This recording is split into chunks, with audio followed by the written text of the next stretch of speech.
Hello everyone, my name is James Jesso, and you are watching an episode of ATTMind Radio. I am currently walking through a well-polluted park, or at least a well-polluted portion of a park here in Kitchener, Ontario, where I am stationed for the next short period of time, and I have a few announcements before this show begins. The first announcement is that, as many of you will know, if you've been following the podcast, is that I'm really not making Kitchener look very good just then, was I?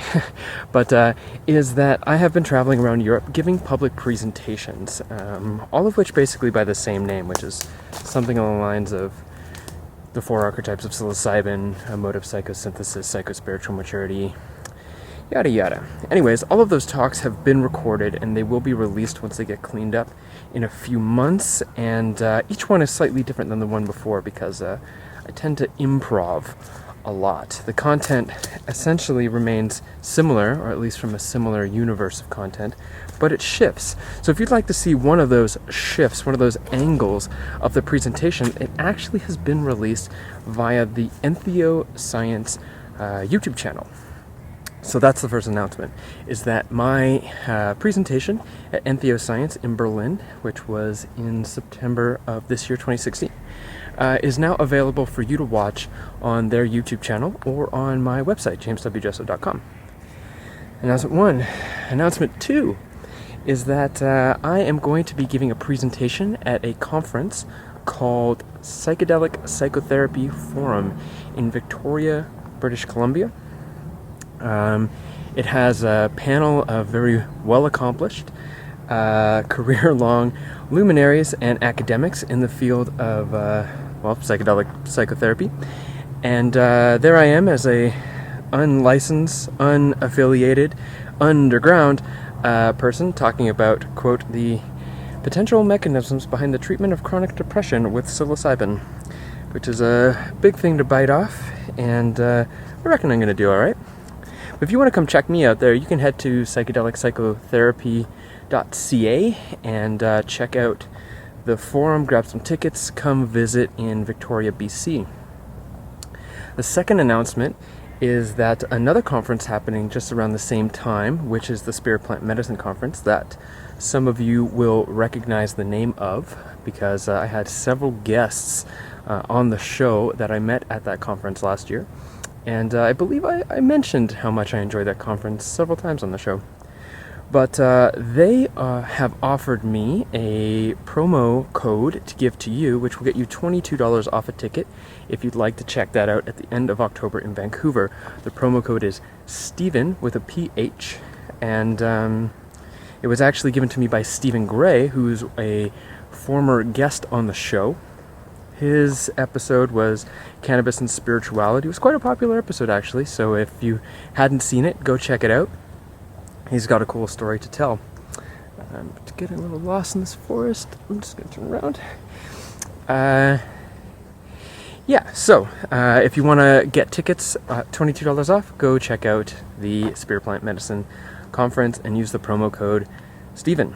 The third announcement, that was the third announcement. The fourth announcement is that it's almost September 20th, and if you're not aware, September 20th, 9/20, is the mushroom equivalent of Cannabis 420. So 420, whatever the historical reference is there, is a day to celebrate ganja culture, or cannabis culture, wherein now is the second year in a row of what I hope is a theme that's going to really take off, which is 9/20 as a day to celebrate mushroom culture, in particular the culture around psilocybin.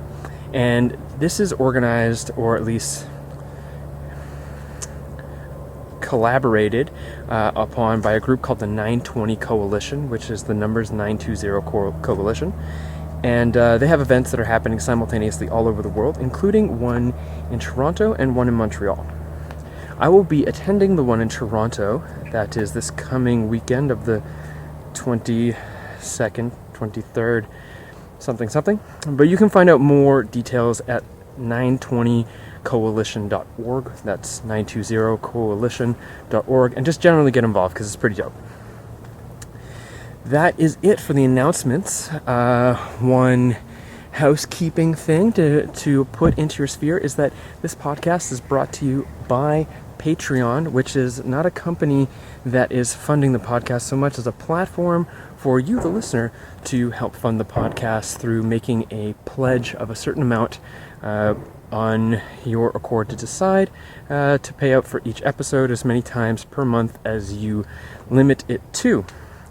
This is an extremely helpful contribution, even if it's just a couple dollars an episode. It really goes a long way. So if you're into supporting the podcast directly in a financial way and you have the capacity to do that, please head to patreon.com/JamesWJesso. Follow one of the links in the show notes or click on the annotation that's probably on the YouTube video that you might be watching.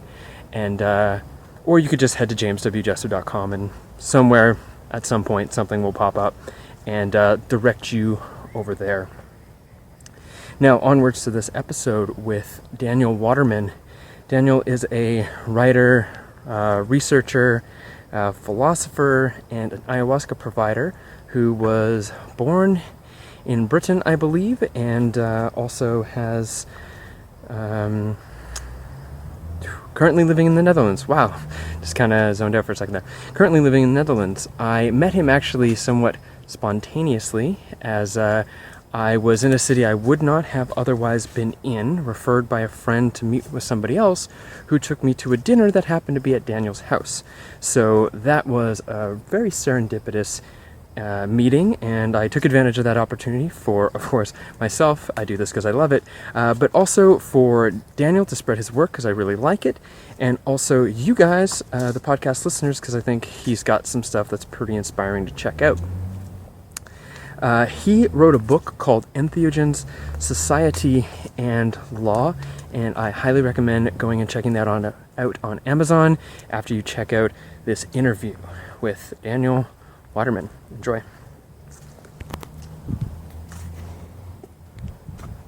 As you listen, keep in mind that though this podcast features medical and other professionals and regularly speaks on the topic of psychoactive substances in a positive light, nothing heard here should ever be taken as medical advice or as encouragement to consume any of the substances mentioned, especially the ones that are blatantly illegal in your country of residence. Listen critically and always check in with yourself before acting based on anything you hear or read on the internet.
Okay, so Daniel, you were just starting a story there. It's the year 2001, and you're in the jungle drinking ayahuasca, and I was traveling around in the Amazon. I was looking to make some changes in my life, and I was really thinking a lot about what was going on in my life. And at the time of the attacks on the Twin Towers, I was actually in a ceremony. And a shaman came along and he wanted to know what, he literally pointed at me, and he was referring to the Twin Towers or to a terrorist attack. And he said, "What are you guys doing?" He was talking to me like a member of a tribe, you know, the white Western foreigner. And he was asking me what we were doing, and I was thinking about this, and he was pointing his finger at me, and he was accusing me, and I didn't feel very comfortable about that. I mean, it takes quite a lot of guts to do that to somebody in the middle of an ayahuasca ceremony when they're very vulnerable. Wait, was everyone explicitly aware that the attacks had happened or were happening, or is that something Yes, they'd already been reported in the news. Yeah. It did surprise me that he knew about this, or that he even cared, being in such a remote place. And I just realized that there was actually nowhere that I could go on this planet where I could get away from it all. And I suppose with hindsight, I recognized that I'd spent most of my life trying to avoid responsibility in one way or another. I said I'd just take responsibility for my stuff. That's enough. It's already too much, basically. And I just realized that that's a very dysfunctional way of living, and that actually if you want to do that entirely consistently, then you have to go and live on your own, which is not something that you can do. For example, in the middle of the forest, in the middle of the night, lorries were rumbling by carrying huge trees that had been felled. And I asked the Indians, why don't you do anything about that? And they said, well, that's somebody else's land. We can't do anything about it. And I thought, who am I to be telling them how they should deal with this problem of loggers coming into their land and chopping down the trees? You know, they need the money, and they don't know what to do. And why should I know better than them? And then when the shaman confronted me with this question about the Twin Towers, I just thought, well, you know, maybe I should start to consider that since it's impossible to avoid being responsible and being complicit in some way in everything that's happening on the planet, maybe I should look for a way to take responsibility. And the first thing that I thought then was how very powerless we actually are as individuals to affect any kind of change. And I thought maybe the best way to affect some kind of change might be to try and to find a way to communicate my concerns and my insights to other people. And I didn't realize that this was an epiphany at the time. You know, there wasn't nothing spectacular happened. It was just a very beautiful night, and I thought I lay on my back underneath a tree, and I saw the fireflies flying between the leaves, and it was like a fractal pattern. And I thought, wow, this is so beautiful. If only everybody could just have this experience at least once in their life, maybe things would be different. And I realized that's a fantasy. There are lots of people who are afraid of this experience. So I thought, well, maybe there's a way to communicate about this experience where you actually can communicate it without people necessarily having to drink ayahuasca. Maybe there's something of value here that needs to be shared. I had been writing before, but I'd never actually tried to communicate anything on the scale of what I was about to write, and I had no idea that I would spend the next 13 years of my life researching and writing and reading stuff that I wasn't qualified to read and writing about stuff that I wasn't qualified to write about. From my education, I was trained as an artist. So surprisingly, this set off a whole process. I walked into a bookstore a couple of weeks later in the middle of the Amazon on a Sunday afternoon. There was nothing to do. I hadn't read anything good for a while, and I was bored. And I walked to the back of the bookstore, and there was a pile of English books, and they looked pretty new. And I had a look, and there was one about geology, Stephen Jay Gould, Wonderful Life, and Jared Diamond, The Third Chimpanzee, I think it was called. And I started reading them, and what I found was there's a geological record of the origins of life, and it's not, it doesn't really work the way that the Bible tells us, and it's set in stone. So there's actually a scientific story about the origins of life that is completely different from the religious myth that we've been handed by the Abrahamic traditions. So these traditions need to be understood in a different light. An attempt to reconcile science and religion based on our understanding, our superficial understanding of religious ideas, is hopelessly doomed to failure. Why was this this revelation about the difference between what actually is in the history of humanity and what's represented biblically personally meaningful to you at the time?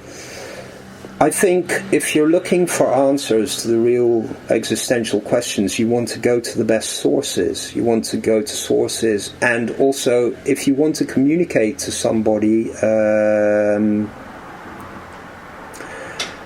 everybody's interpretation of Bibles, what's in the Bible, is very subjective. You know, everybody brings in their own personal luggage, and so we all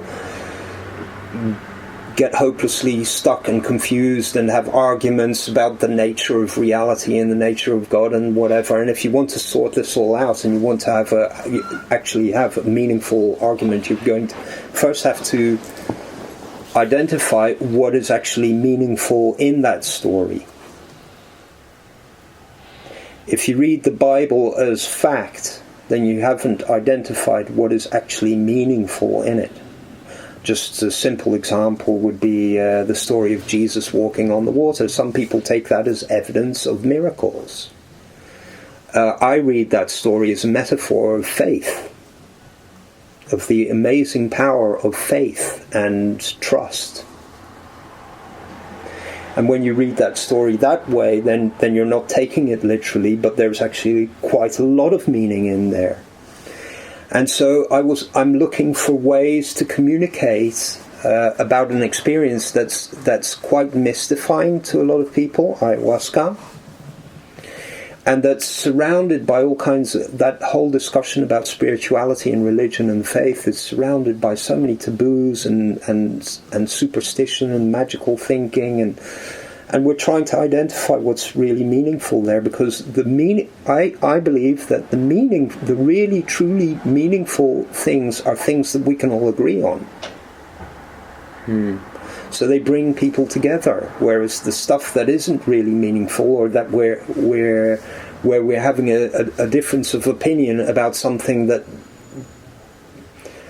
is totally subjective, we're never actually going to get closer, and it's going to be divisive. It's going to remain divisive. So if we want to understand religious experience in a way that will actually help us to understand religious texts, we're going to have to look at the scientific evidence, and we're going to have to understand them and reconcile them with scientific thinking.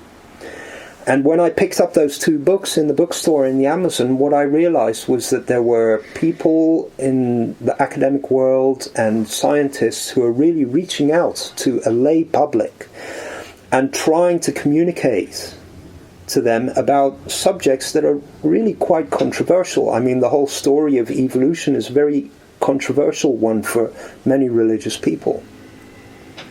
They have a lot of difficulty because they've been taught, you know, there was a spontaneous evolution. It took 7 days. God made it all, and it all had purpose and meaning from the very beginning. And the universe is divided up into these moral categories that really exist, good and evil, you know, and it's all tied into our creation myths. And that's a really big mess, and it's intertwined with everything in our society. It's intertwined with ethics, it's intertwined with medicine and law, for example, concepts of good and evil. if those are categories that don't exist anywhere outside human subjective life, then what are they doing in law? What are we trying to regulate? So your book, Entheogens, Society and Law, this is how it unfolded at the end of you said 13 years writing it. Yeah, I think it. When you went in starting to write it, what did you think you were going to achieve? Like, what did you think the end product was going to be? And then the second part to this question is, what is the end product? What do you feel as if you've offered with this book? What's the primary thesis? Well, as I said, I started off without any of the qualifications to write. I'm a native English speaker, but I never actually lived in England, so I have a lot of difficulty with the language. So I had to find my voice in a manner of speaking, and then I was delving into many disciplines at once, because ayahuasca is a subject that can be approached from many different perspectives and many different disciplines, and it touches on many different areas of life. And I had to bring all this together and find a language for it. And I discovered that instead of me starting off from what I thought I knew, I should try and find the relevant questions to ask and involve the reader in asking these questions. Approach the reader from the perspective, what do you think of this?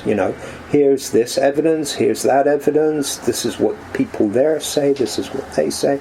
So actually what happened very, very quickly is that I got involved in an examination of language, which was really unexpected. The subjectivity and ambiguity in all the words that we use and the technical language that we use is very daunting to a writer. You either make claims that you can't justify, or you examine those claims. About 6 years into this work, I came into contact with Casey William Hardison, who was serving 20-year prison sentence in the UK for manufacturing LSD and a lot of other psychedelics. And he proposed that we go through the manuscript and use E prime as a means of exposing where we ourselves were making claims and then trying to substantiate those claims.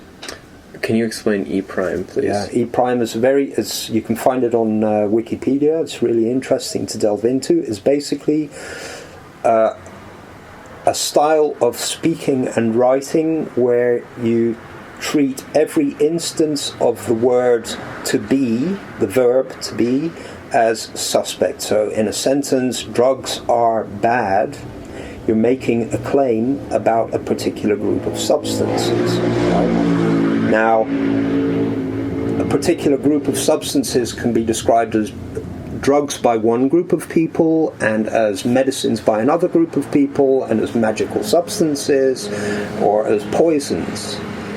And the conditions determine what you're actually referring to. And then there's the concept of bad. What does it mean? Why are a particular group of substances bad, and what conditions make them that way?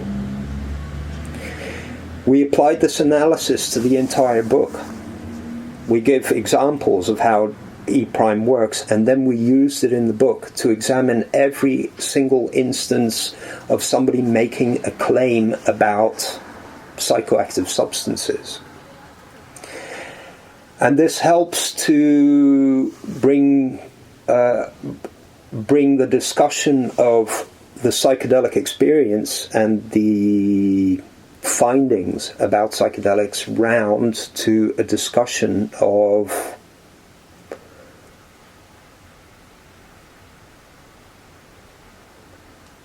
their effects under specific conditions.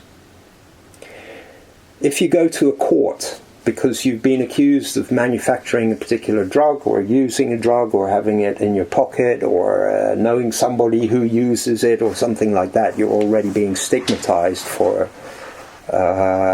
something, and there are claims behind that. And it's very difficult to bring people round to actually examining those claims. There's a lack of awareness about when we're making assumptions about a substance or giving it a particular meaning. And we very often derive our meanings from other people or from our culture or an article we read or something we saw on television. So we automatically assume, for instance, that everybody who takes heroin is an addict. And that isn't actually the fact. And when you actually look at the facts about how people use heroin, you'll find that there are a lot of people who use it occasionally. Which is really surprising. It surprised me to discover that. But you can't discover that if you're unwilling to accept that the language that we're using is subjective, and we unquestioningly accept other people's claims about stuff and don't examine them.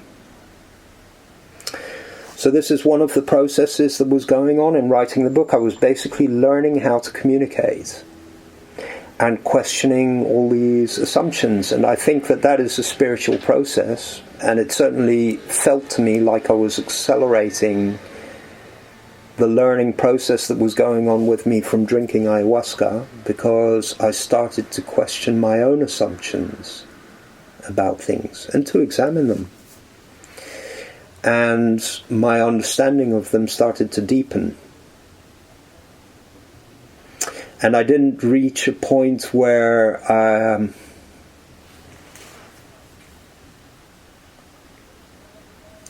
everything just dissolved into meaninglessness. What emerged were certain patterns, certain insights about human behavior and the way that drugs shape human behavior. This can actually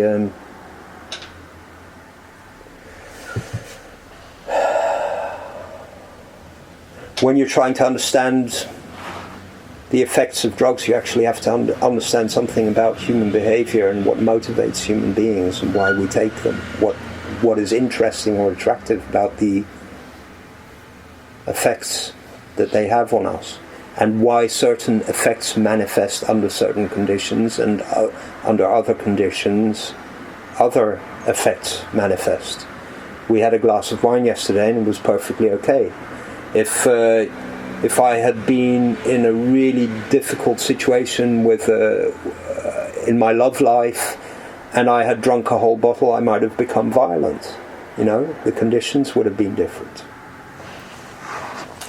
So what this actually tells us is that when you start to use any substance, any kind of psychoactive substance that has an effect on you, the outcome can actually help you to understand yourself.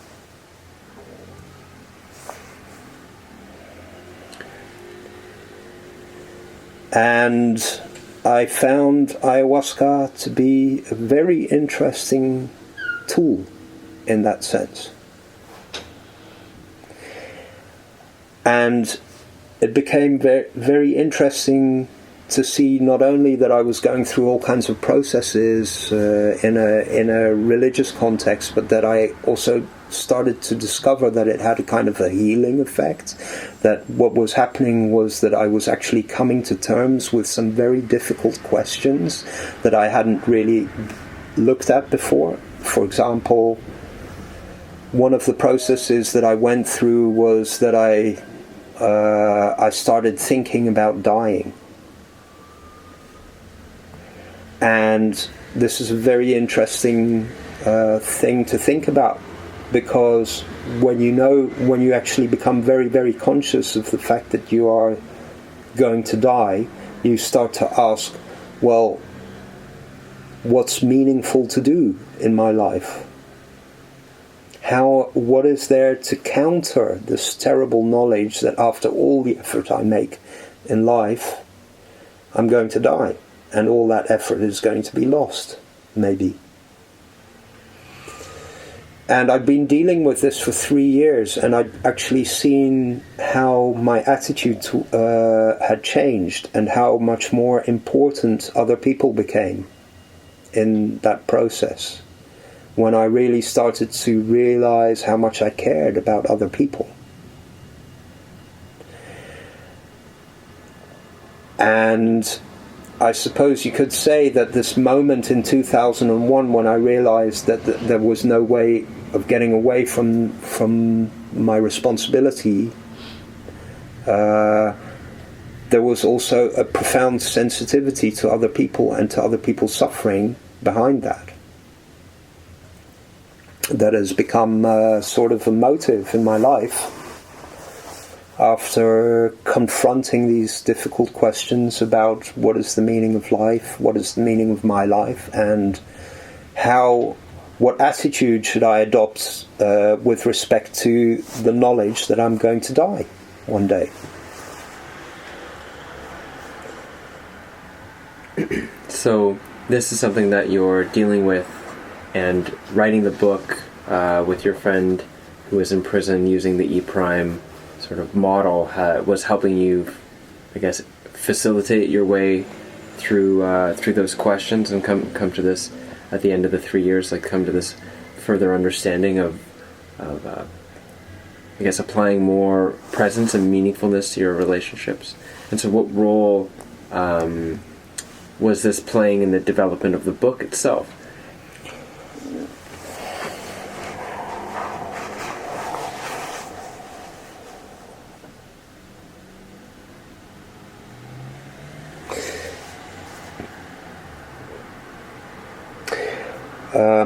I think that as I started to examine my own life, and as I started to delve into the research and to see what other people were writing about religion, spirituality, philosophy, the big questions, what questions were people asking, what concerns do other people have, what is the main concern behind having laws?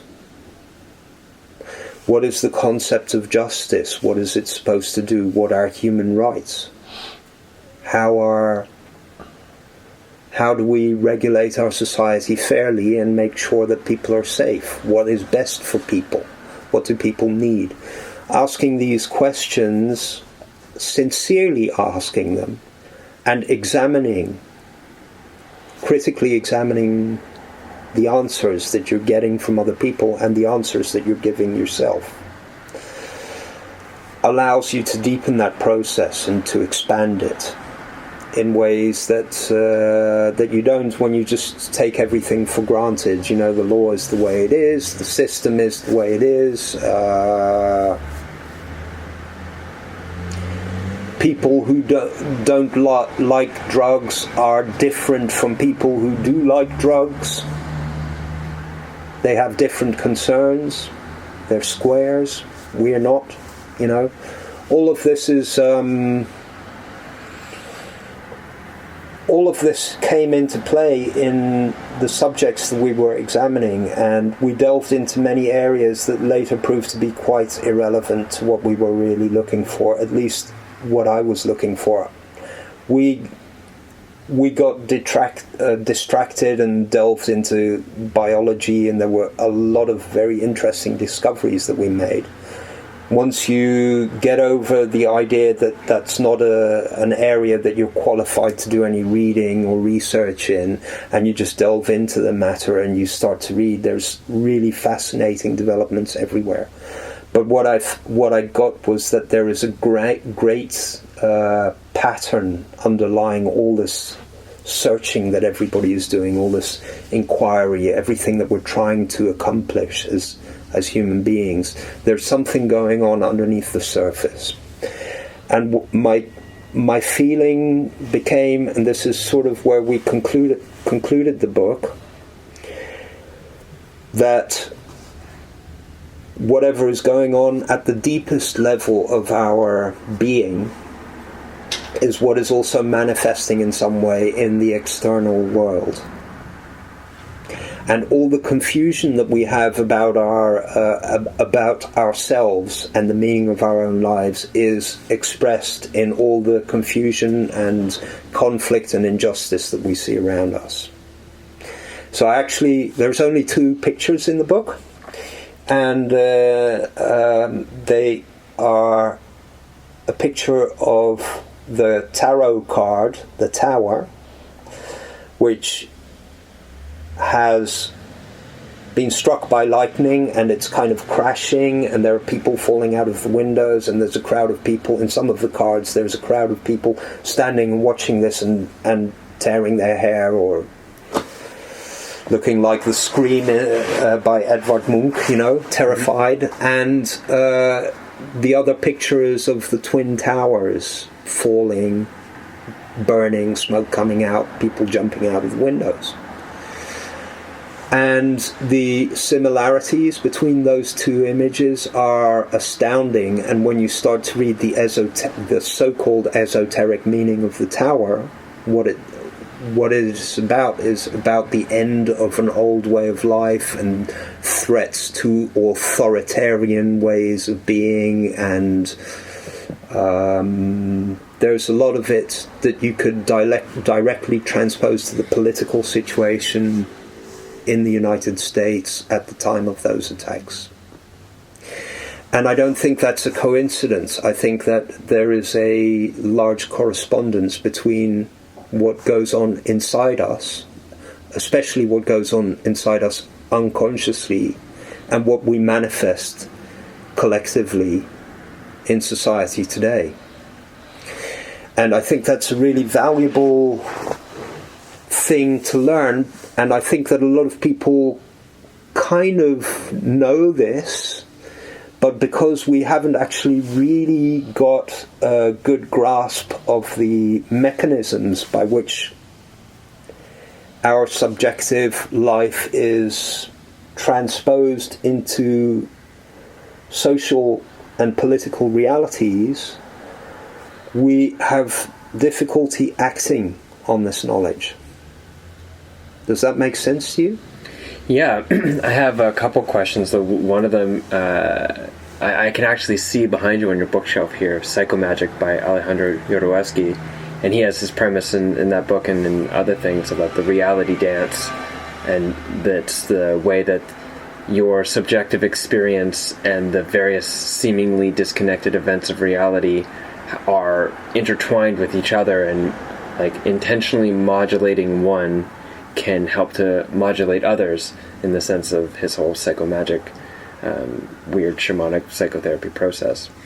So I grasp what you're saying, and I was at first a bit curious, because what I'm seeing now is this same idea of psychomagic on a collective scale. It's what's happening more collectively with the people, what's happening in the subconscious collective movement or unconscious collective movement that's manifesting into the larger world as an extension of maybe the reality dance or spontaneous happenstance emerging from a series of choices that collectively add up on the external to equal what is unconsciously operating on the collective in the unconscious. And that individual action made from this unconscious disposition then again adds up eventually to this manifestation in the collective whole.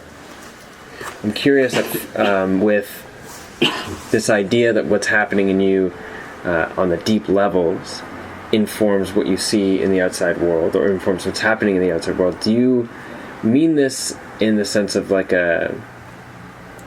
just to be clear, in a direct causal way, or do you feel as if it's more like a correlation in the sense that the same processes are happening externally and internally and we are sort of in the middle?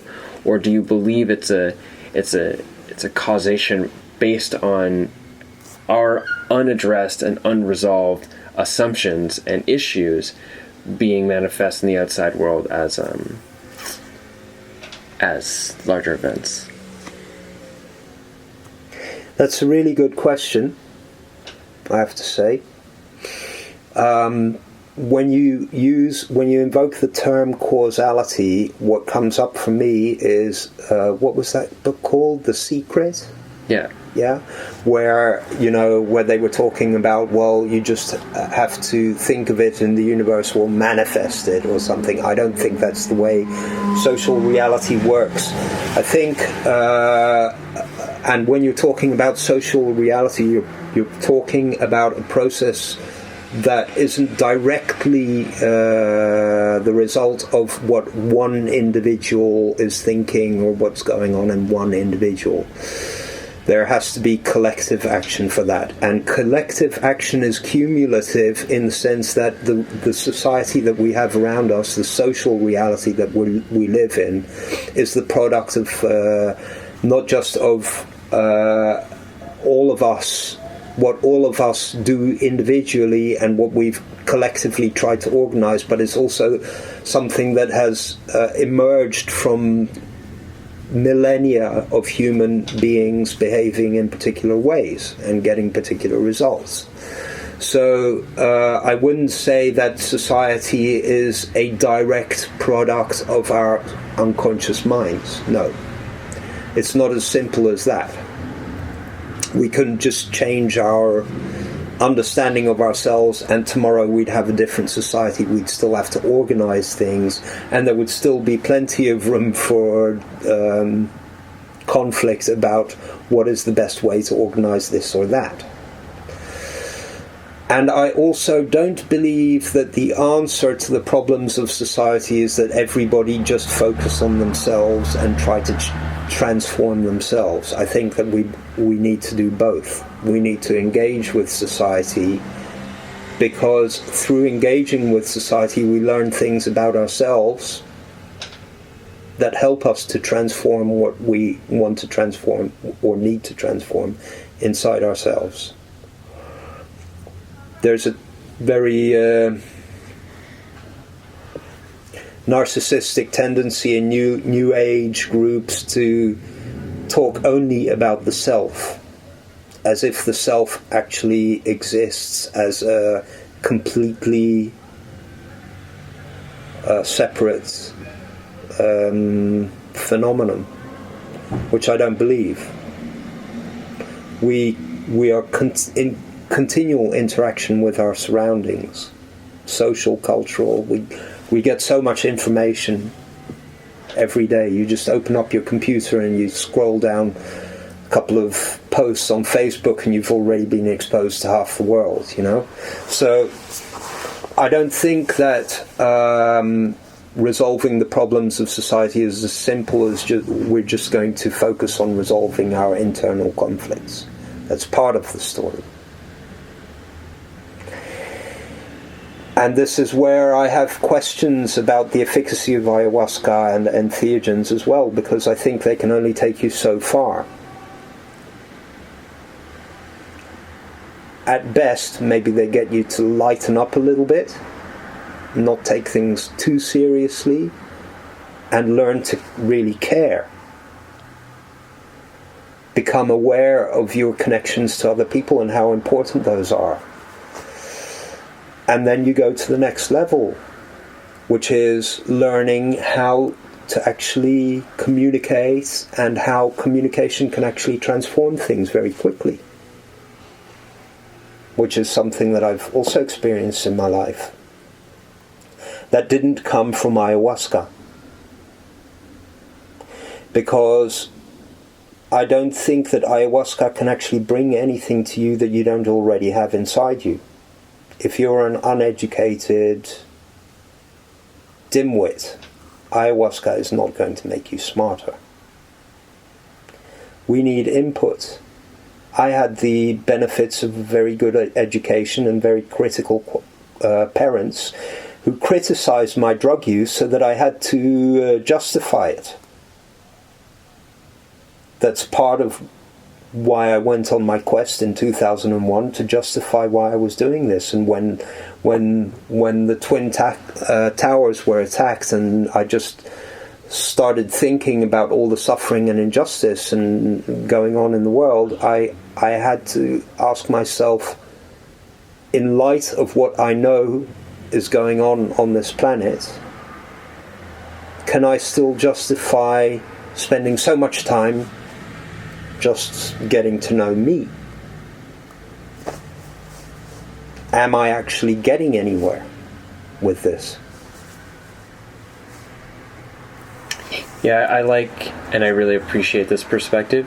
For myself, with the first book that I wrote, the Decomposing the Shadow, it was at a time in my life where, though I valued my relationship, I didn't fully understand the role my relationships were playing, even in my own personal journey. And so the book itself is a lot about personal work, but it's really just a small and, in fact, incomplete piece of what it means. Because if it wasn't for the people I had around me to talk to, and the friend that I could call at the end of my psilocybin experience to explain what I went through and have them question which of it sounds really way too far out and which of it actually seems to make sense, and then hold me accountable to the changes that I perceived in myself and ask me how things were going, it wouldn't have gone, I think, as well as it did, these experiences. And I truly feel like the greatest avenue, the greatest template medium that we have to really apply our changes and forge them, like to discover them, to come up with ideas, to get the fire burning is one, but to truly forge these new people that we might want to be, or these changes that we want to make in the world, or whatever it is, it requires this collective participation. It requires you to see me and see where it's misshapen and reflect back what I'm not seeing about myself, and vice versa. It requires collective contribution to something that allows us to step beyond ourselves and build something bigger. Now, we've been doing that for a long time, and what we've built isn't that great. And I can see how this sense of maybe existential malaise about what we've been given as the people alive at this time would send us off to want to discover what else is inside of us, which might bring us to ayahuasca or to whatever. And in that process, there's a lot to unpack. With the trauma and with the issues, it's so much, it never stops. You just keep digging up more dirt, eventually till you find the light, and then on your way back, you just find more dirt, right? And then back and forth. And so I appreciate this idea, this for me, what's a reality, that just the psychedelic experience, just going into the ayahuasca, just being on your personal journey, is incomplete. And that earlier we were having a conversation before the recording started about how it could not only just be incomplete, but it could be sort of harmful to people, and as well as to the direction of society in regards to getting locked into closed viewpoints, what I consider to be cult-like behavior, cult-like mentality, which I see as quite relevant discussion around ayahuasca culture right now. And so I would ask you, I'll ask kind of like a miraged question, and you take it wherever you go, is that what were some of the assumptions that you discovered in yourself around your relationship to ayahuasca early on? What do you see as some of the limitations in the culture now? And how do you see... Where's the exit? Where's the exit from these issues that you're seeing in ayahuasca culture now?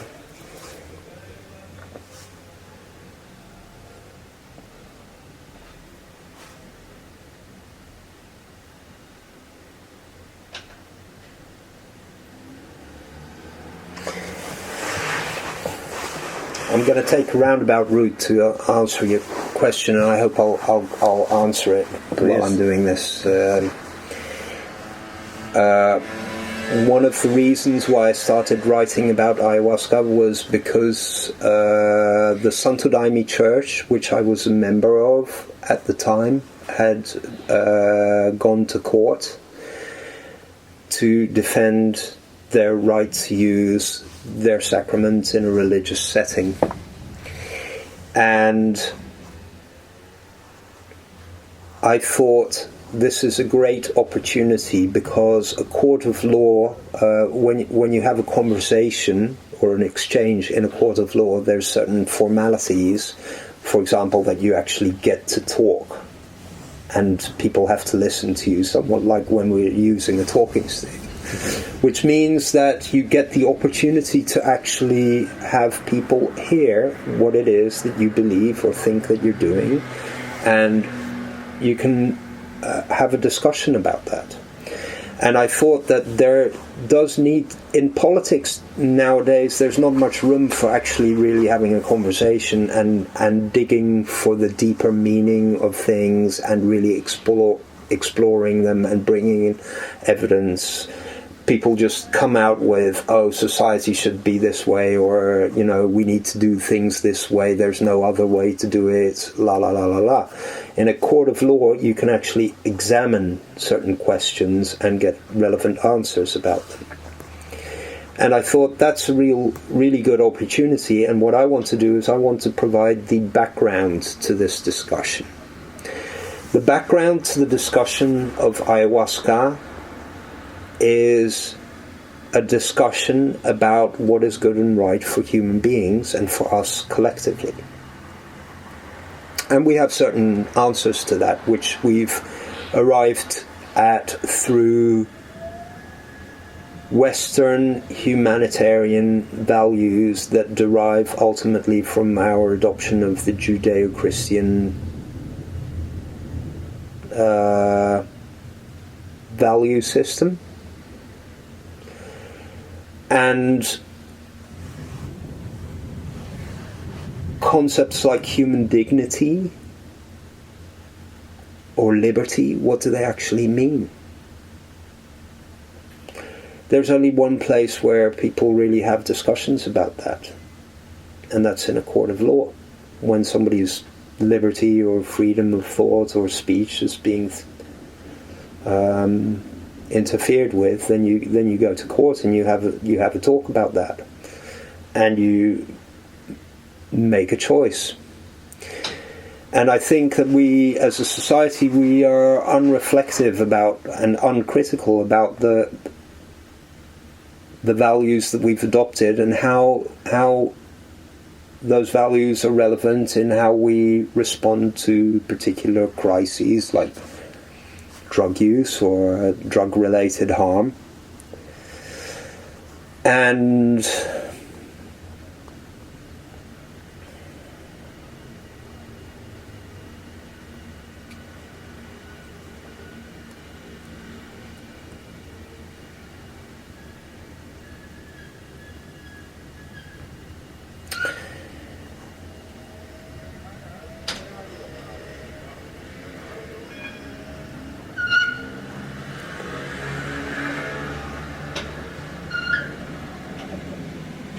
I thought that having the opportunity to have that discussion and to find what the really relevant questions are is a means of bringing people together and bringing them to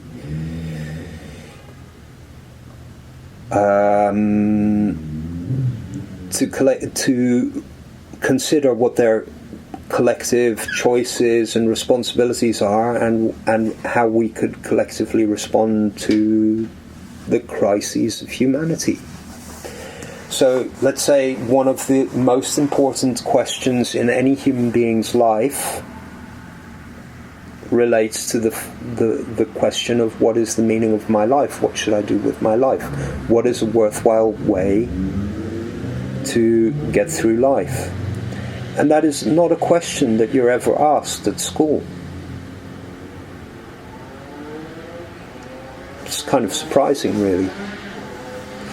So we go into an education system that focuses mainly on turning us into little cogs that fit into the machine of society, and society just steams on in whichever way we're pushing it, in whichever direction it's going. If we want to transform society, we're going to have to ask these really deep, fundamental questions about the assumptions that are driving the whole of society, and philosophical questions are actually very important, and the answers that we give are very important to society. Just as important as the fear that we have that we might one day die and that our lives might be completely insignificant.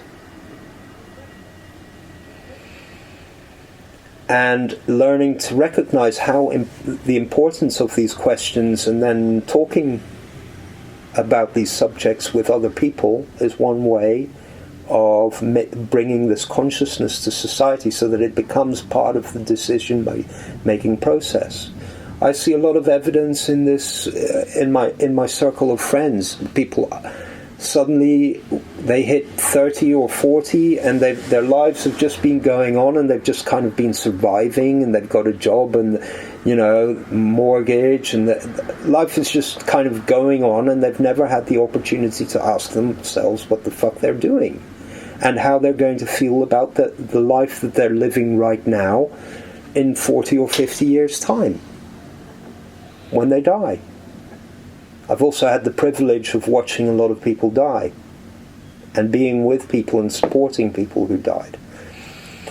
And having gone through this ayahuasca experience of having my own symbolic death, which was stretched out over many years, because I'm a terrible coward, so I literally did everything possible never to go over the edge. And that stretched it out, and I saw all these different aspects of my fear of death and what it was manifesting in my life. So I'm very keenly aware that this is actually Ernest Becker wrote this book, Fear of Death or something, in which he talks about the way fear of death actually shapes the choices that we make collectively and individually. And one of those choices is obviously to have, to not be reminded of death in any way. So we've created a society where everything is geared towards sensual gratification. Because the only way you can keep the awareness of death at bay is by constantly occupying your mind. As soon as there's silence, wham, you feel like you're dying.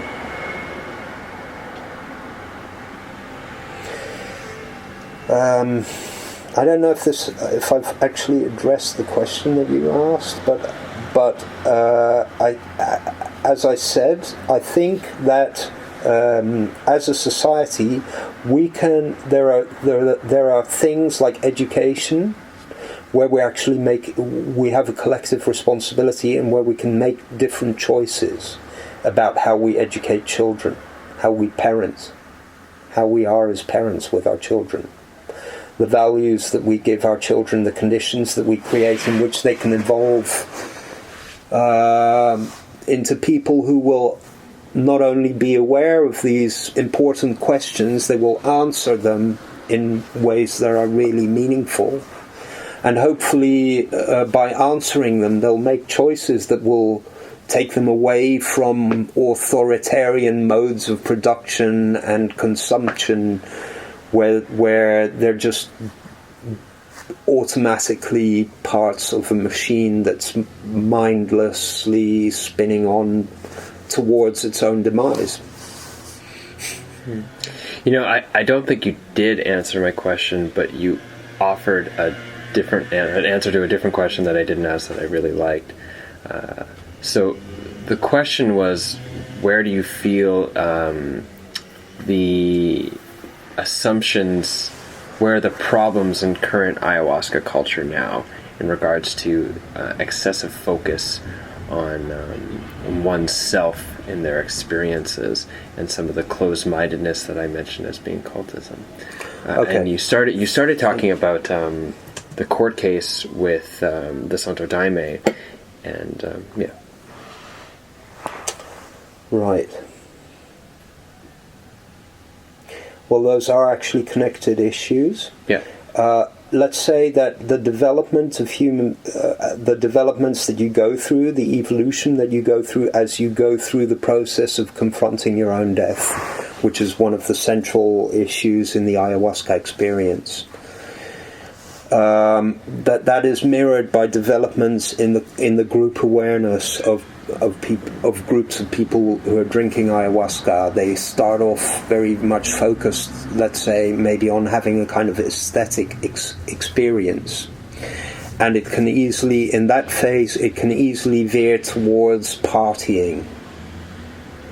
But then as they continue to drink and they take bigger doses, they're going onto uncertain ground, and they're getting involved in a different dynamic. And in that dynamic is shaped a lot by money, because people are serving ayahuasca for commercial reasons. They're making money with it. There are people who just live off that money. I never asked money for facilitating ceremonies. The few times that I experimented with that, I didn't feel happy with it, because I felt like people are coming here to have an experience, and I'm the person supposed to be facilitating it. If the ayahuasca doesn't work, then it's my responsibility, and they'll come and ask for their money back. I felt like that's taking a too passive role in your own spiritual process, or in your own. You're responding as a consumer. And I feel that is something that is an issue in most of the ayahuasca groups that I've been to, where a lot of them have difficulty shifting people out of the mode of being a consumer. And this is a problem in spirituality in general. If you want people to work on their own awakening, then there has to be a motivation to do that, to actively participate, rather than just sit and listen or undergo the effects of ayahuasca and hope that somehow magically this is going to transform you. And the way you participate actively is through the questions that you ask while you're doing this. Which is depending on what you've brought into yourself, like what you allow yourself to get into as well. I'm a person who's very aware of what goes on in the world. Other people may be totally unaware of it. I know loads and loads of people who never read a newspaper. If news comes on, they just turn it off. But they're very keenly aware of what goes on around with other people and with their family and friends. That's fine, But it's the stuff that you engage with that ultimately forces you to ask questions. Anyway, I've had many people come to me who talk about, wow, ayahuasca, when everybody's using it, there's going to be a shift in consciousness. It's very popular to talk about a shift in consciousness going on this planet amongst a lot of New Age groups. And I do see a shift of consciousness, but it's not just going on in New Age groups, and it may not be such a big transformation after all in those groups. There's stuff going on all over the planet. People are becoming aware of all the problems: pollution, injustice, war, the economic system which is broken, and so on and so forth. One of the dangers I see in the ayahuasca community, and that does tie in with the legal situation, is that there is a tendency, if you have any group, to differentiate yourself from people who are outside that group.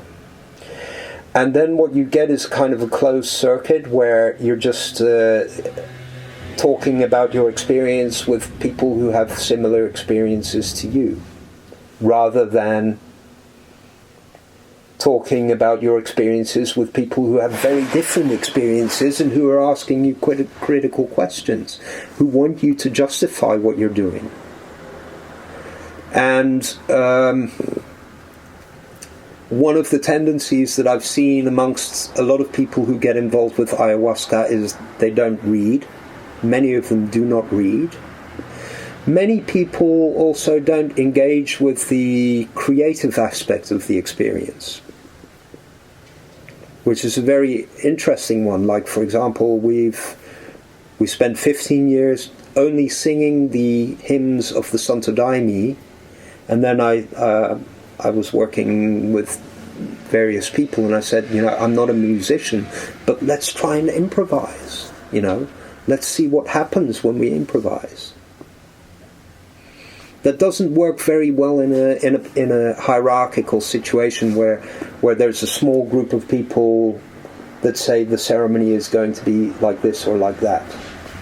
It works really well in small circles of friends who are drinking together and supporting each other, and who start to play with each other and get really involved with experimenting with sound and music and so on. Why is this important? Because the creative aspect is also where the healing is going to come from. You can be really painfully aware of all the suffering in the world or inside you, but ultimately you're going to have to create something as a counterweight to all that. Something that's going to motivate you. So you need to embrace your creative, godlike capacities to create something for yourself that wasn't given to you by somebody else, as a means of transforming your own suffering and pain, and responding to the suffering and pain that you see around you. And there's another aspect of this, which is that the Santo Daime have behaved from onset as if they have some sort of God-given right to use ayahuasca and nobody else has.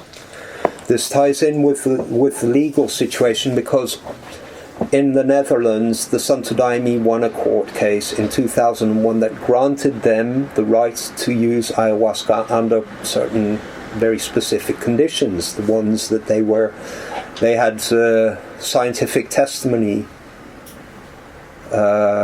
given by experts who testified that the way that they were using ayahuasca within the church was safe.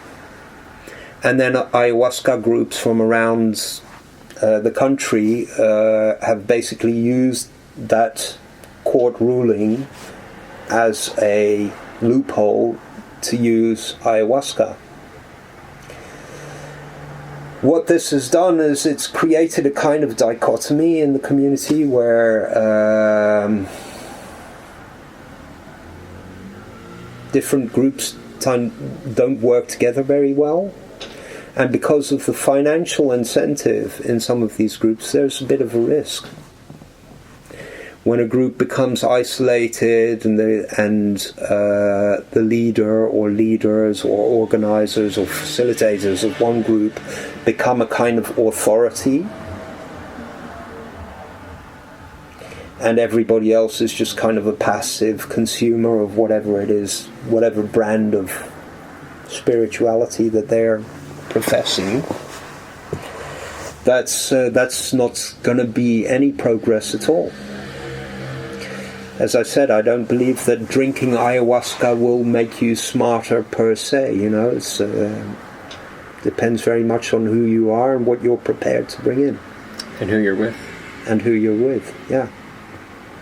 Whether that person is somebody who says, oh, you can trust me, or somebody says, you need to learn to trust yourself, listen to your own voice.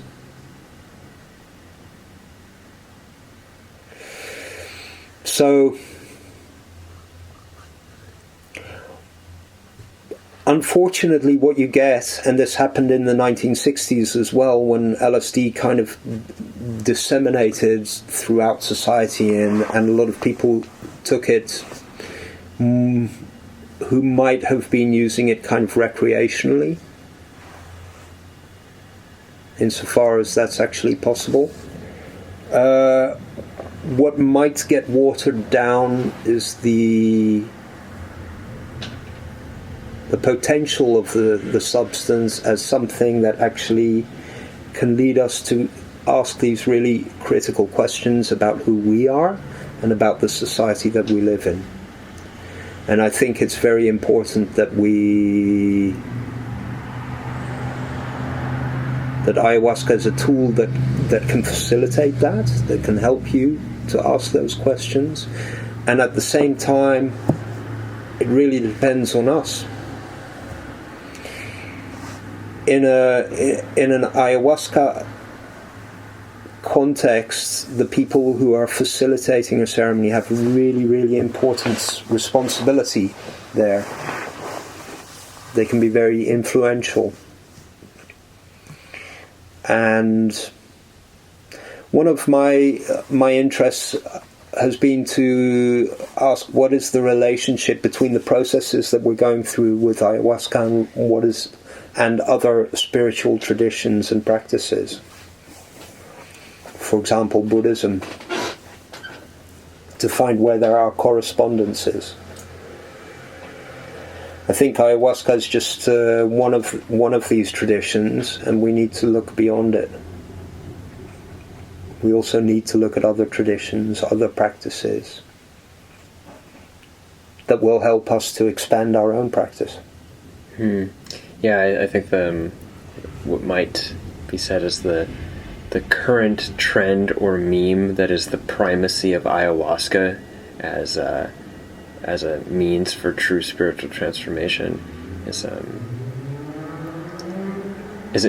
really helping anyone. I don't think it's true. I have maybe just one more question to ask you, and hopefully I'll get in that the answer to what could be two questions. And the question has to do with free will. So I was recently talking with a man named Jeff Baker, and one of the things that got him back on to exploring psychedelics in general was a thesis he was writing, or dissertation he was writing, on the sort of prevailing themes in the global online discourse around ayahuasca. What he describes as how people present the, quote, messianic promise of ayahuasca. And I asked him about what were some of the conflicts. And one of the conflicts that he said he found was this circling around the idea of the entity of ayahuasca and the seeming omniscience around it. And the question there that came up was about free will, and whether or not the knowledge that everything simply is, and there's this powerful entity that has all this knowledge and knowing about where everything has come from and where it's going, means that there is no free will, and it doesn't matter what you do, or if it comes with a sense of responsibility in regards to taking hold and taking an active role in the forging of one's future, especially around, for him, environmental concerns. So the question here about free will is, where do you see that conflict that I just brought up, and where do you see the role of a belief in entities influencing the perception of free will? And what do you feel is actually going on there in regards to free will? What are we doing? What could we be doing? We talked about this yesterday. I don't believe in entities, so end of that story. What I do see is that we delved into the question of free will quite extensively. I mean, it was a constant thing in the background when I was talking with Casey about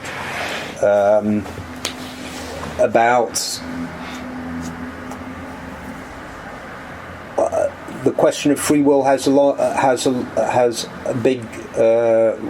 played a big role in the history of philosophy and science and medicine, and I don't think we resolve that question, but what my answer to the question is, I don't think that we are determined. I think that we're limited in some respects by the language we use, and our ability to create possibilities for ourselves. What you believe is ultimately going to shape what you do and what you see as possible or impossible. So questioning your beliefs is one way of creating more possibilities for yourself. Whereas if you just accept that things are the way they are because ... then you're unlikely to ever, have a big transformation there. So I find that a lot of people get trapped in this discussion of, free will, are we free or not? And they tend to ignore the fact that just the mere thinking about it is already evidence of the fact that there must be free will. Otherwise, what would be the point of thinking about it? I think that a lot of people have this discussion because they secretly, as I said, one of the things that motivates us is this question of responsibility. If there is free will, we are responsible. And we don't like to be responsible, so we prefer that everything is foreordained and there's fuck all that you can do about it. Which is just, it's just like a justification for being a nihilist or whatever. I don't know. It just it seems to me that people who say that, they're not only inconsistent, but I don't think we really deep down were able to believe that, because even the person who's the most who believes the strongest in predestination and there's no free will and everything has been foreordained and everything's going to happen anyway, when they see a child's in danger, they're going to run and try and help it. So in a way, we don't really have a choice there. We don't have a choice but to acknowledge we have free will. Yes, exactly. Yeah. For me, it's a non-discussion, and it's one of those non-discussions that keeps coming round all the time, like the question of what is the ultimate nature of reality. It reminds me of The Hitchhiker's Guide to the Galaxy, where they come up with what was the answer? What's the ultimate 42. meaning? 42. Yeah, So now you got the answer. Are you satisfied? Is that going to make your life any better? I don't think that the question of free will is really relevant in the discussion of ayahuasca. It's a subject that we think about, and it's good that we think about it. For example, when we're talking about how to regulate drugs. We very often invoke questions about free will and whether drugs actually incapacitate you to the point where you don't have free will. Make you become an agent of the addiction. That you become an agent of a substance, and therefore that other people need to take responsibility for you, and that provides all the justifications for executing drug smugglers or putting people in prison for smoking a joint, but there's another approach to justice, which is where you don't get involved in these silly discussions about free will or not, but you're just pragmatic, where you say, well, how should we regulate alcohol without interfering too much in people's right to drink? Well, simple, the most serious threat from alcohol is when people drink too much and they drive. Okay, so we're going to have a penalty for that. You're free to drink, but you can't drink and drive, because then you're endangering your own life and other people's lives, and that's not fair. That's a kind of pragmatic choice that we would like to see with all drugs, with all psychoactive substances. That was the basis of Casey William Hardison's defense in court when he said the Human Rights Act was not being applied correctly with regards to drugs legislation in the UK. And I think we have to be pragmatic, and in pragmatism what you do is you look at the situation on the ground, you look at the facts, and you say, well, we don't have a moral judgment about people using drugs, but we just notice that, you know, when they use drugs and fly airplanes around big buildings, no, we don't want that. Okay, so you're not allowed to take drugs if you're flying in an airplane. That's pragmatic. You're not passing judgment on people,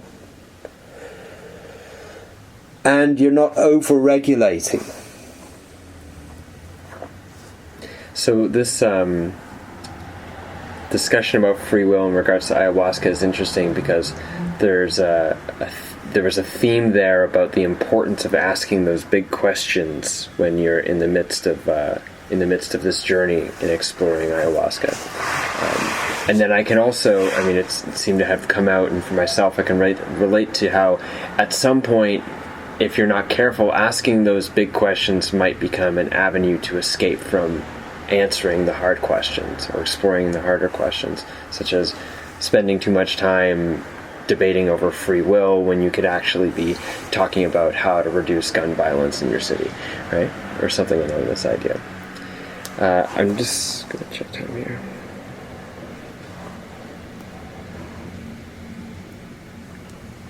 So we're a little over time. I could ask you one more question, or we could call it a close here. Ask ahead. Okay. I was kind of fishing. Part of me, I was kind of fishing when I mentioned entities, and your answer was very clear. I don't believe in entities. Case closed. Next question. So I want to ask you again. What do you view as the entity experience? Why don't you believe in them? And most specifically, do you see as though there might be a danger to the belief or attachment to the quote unquote the truth of entities within the ayahuasca experience? Okay, I'll use a practical example of that. I think that from onset, when we started using ayahuasca in the Santo Daime context in the Netherlands, the people who made up the core group that initiated this tradition here in Europe had been experimenting with LSD for quite some time. And as far as I know, the background for that was therapeutic.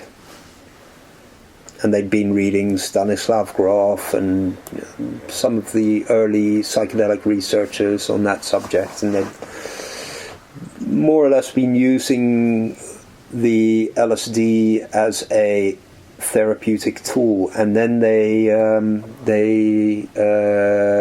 were handed this tradition from Brazil.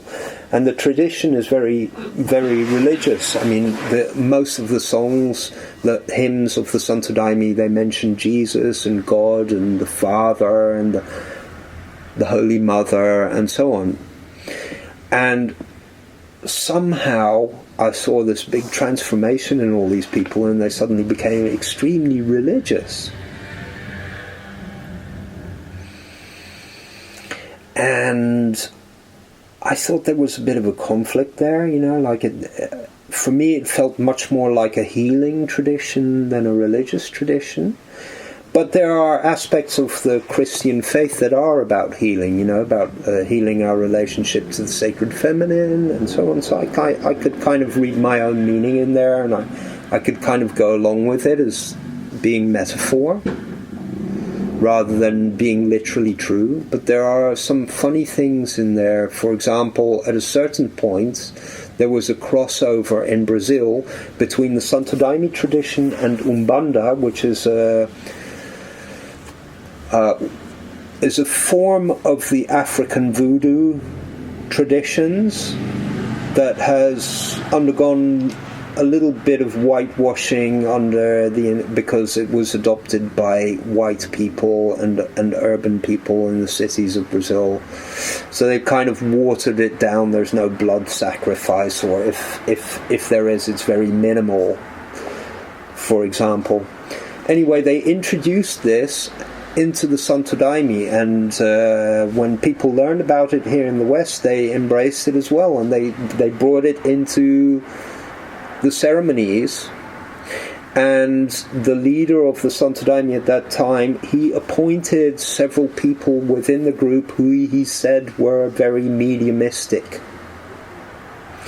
And what you got a group within a group, a kind of spiritual elite. Like a priest class. Yeah, the people who were the most mediumistic. And what I saw, and this is highly subjective, was I saw people just basically kind of acting out.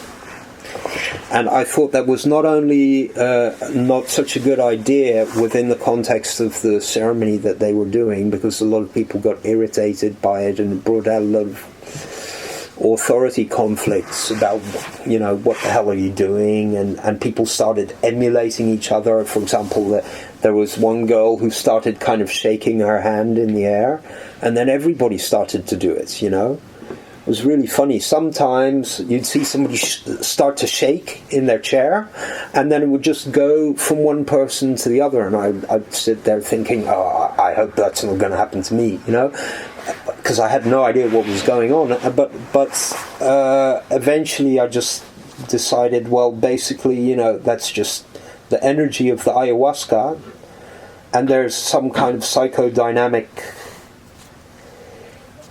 thing behind that. But what they were doing was they were interpreting it as spirit possession.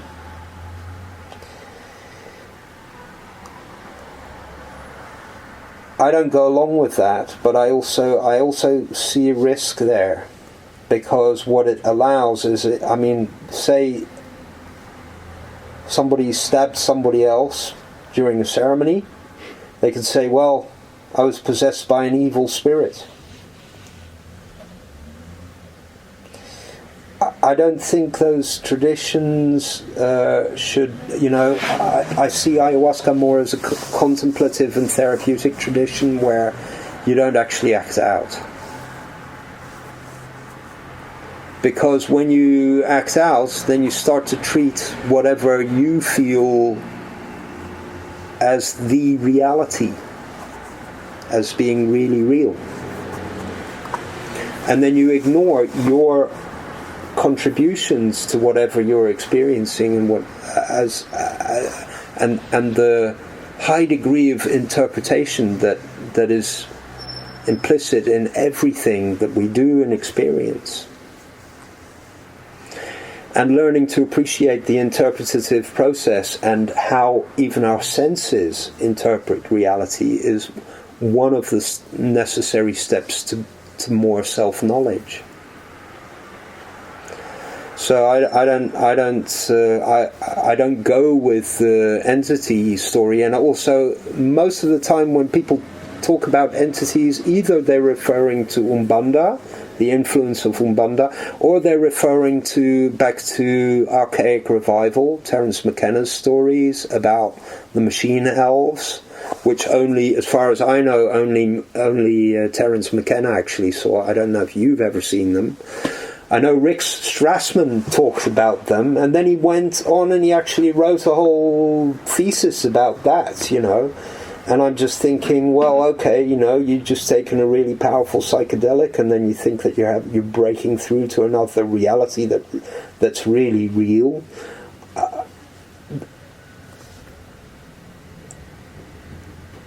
My guess is that actually, because I've had this experience in a way of breaking through into what you could call another reality and being operated on by robotic machines, which was really weird. They cut me to pieces and took all the pieces apart like a Rubik cube and then put them all back in a different order, and I thought, this is a little bit weird. Oh, okay, just get on with it, you know. And then you have a choice. You can say, well, that really happened to me, or those were real entities, or something like that. They're conscious entities. Maybe I could have even entered into a dialogue with them. I'm not sure, you know, what I would really get out of that in terms of added value of being aware of the importance of love in my relationships with other people, and the reflecting on the shitty partner that I've been in relationships, or how destructive my anger is sometimes. I never hear anybody really, you know, people talk about these experiences, and I never hear them say, this made me a better person. Mm-hmm. And this is actually one of the first things that came up when we were all sitting around to eat for dinner last night, which was the idea of what's the point of taking this if it doesn't make you a better person? It doesn't totally transform your life. I think when it does make you a better person, it's usually because it's really kicked your ass, you know, like when I was in the Amazon in 2001, my experiences with ayahuasca kicked off with me going totally unprepared to a ceremony, and I got a really strong dose, and I just totally freaked out, and I was all over the place, and the shaman was trying to suck some entity out of my body, you know, and I don't know what I was doing, but I was basically just totally confused. And the day after that, I was walking around and I felt so terrible, and I thought, oh God, if it's going to be like this, I'm never going to be able to continue my quest with ayahuasca. I'm going to have to go home with my tail between my legs. And I sat down and I thought, what did I do wrong? And then I thought, I know what I did wrong. I didn't relax. So I went back the next night and I just totally relaxed. And it was fantastic. It was a beautiful experience. So,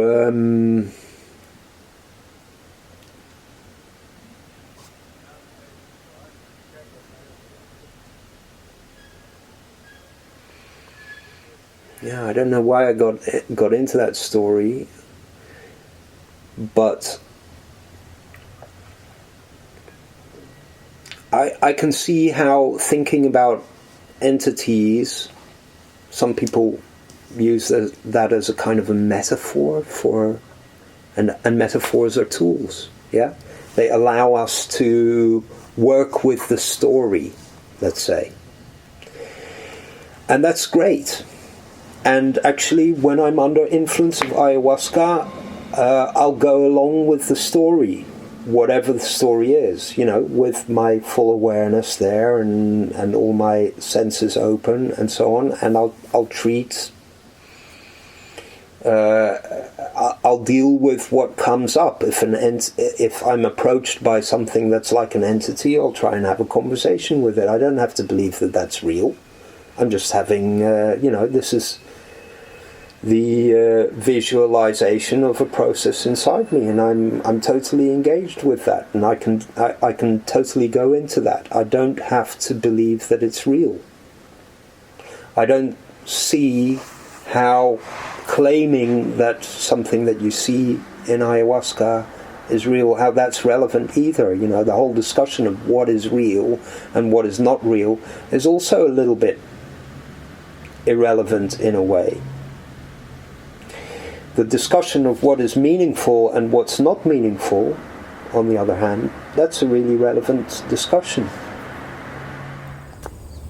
Well, that's it for the episode. I hope you enjoyed it. I am still walking through pretty much the same park in a slightly different place. I actually grew up in Kitchener for several years of my life, and these train tracks that I'm walking on are very, very familiar stretch.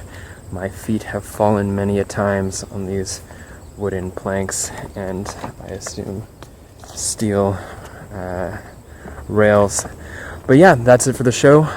There'll be more coming out now so that I am back from my international travel, and I'm going to be settling in with a regular bandwidth access. If you enjoyed today's episode, please go check out more of Daniel's stuff via the links in the show notes, which are at jameswjessup.com, and pick up a copy of his book, Entheogens, Society and Law, over Amazon. Another option, which would be super dope, would be giving this podcast a share with your friends. Sharing is caring, they say, across whatever social media network you're into.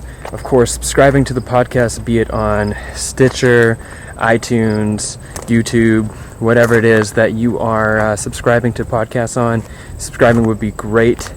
And like you heard at the beginning of the episode, if you'd like to take your support to a financial level, of course, Patreon is the way that I have that set up to do. So jameswjessup.com/support, or follow the annotated link currently happening somewhere on the YouTube video. I do also do PayPal donations if you just want to do it directly. And if you want to directly message me through my website contact form, we can talk about Bitcoin as well, because I also have set up a Bitcoin wallet for this exact purpose. So that's it. Thank you guys again, ladies, gentlemen, both. I hope you are having a wonderful life, and I will see you next episode. Bye.